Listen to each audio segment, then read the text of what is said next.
Hey everyone, welcome to the garage side of the channel. Today we are replacing the main battery on my C-Class W204. This one is the C180 1.6 petrol, but the process is very similar across the whole W204 range. Okay, so we need to take the cover off. There are 3 clips. This one broke, so yeah, that's gone. If your car been cranking slowly, throwing up random electrical errors, or your stop-start isn't working, chances are your battery is getting weak. Okay, cover off, and there's our battery. This is the spec. All the tools and parts links will be in the description. Right, now we need a flat screwdriver just to take the breather vent. If you want to check your battery's health before replacing it, I've got a full video on how to use the W204's secret menu on the dashboard. You can also grab a battery checker from the link below.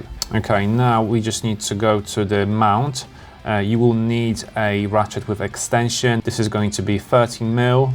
These cars are packed with electronics, stop-start system, ECU sensors, all need a strong, stable voltage. A weak battery can cause weird issues like ESP or ABS faults, flickering lights, or the car going into limp mode for no obvious reason.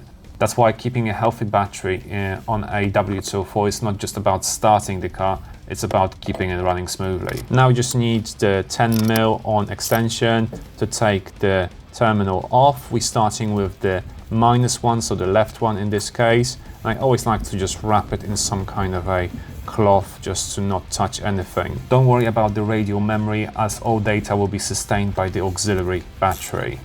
Okay, now the positive is gone as well.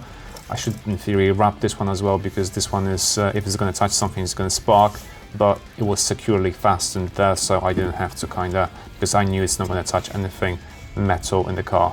Okay, so the battery is out. It is quite heavy, so be careful. And this is the new battery. This is the spec, very similar. You want an AGM or high quality lead acid battery from brands like Bosch S5, Varta Silver Dynamic, or Exide Premium.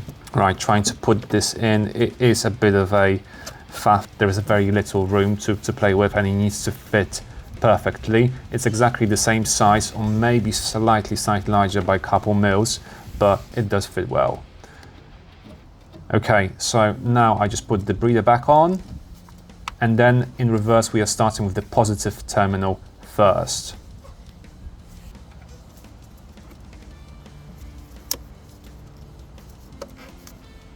Now just tighten it up.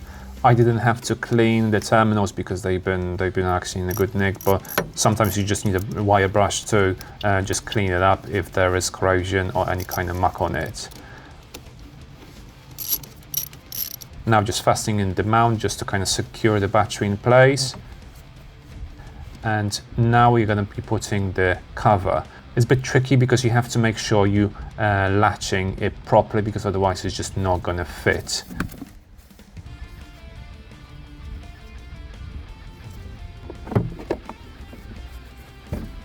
Bit difficult to do it one-handed, so I had to kind of do it off camera, so sorry about that. But yeah, clips are going on, because otherwise you're not going to be able to clip it. Yeah, this one is gone. Nothing we can do about that, but it still fits perfectly snug. Okay, and that's job done. I hope the video helped you. As usual, give a like and subscribe, and I will see you in the next one.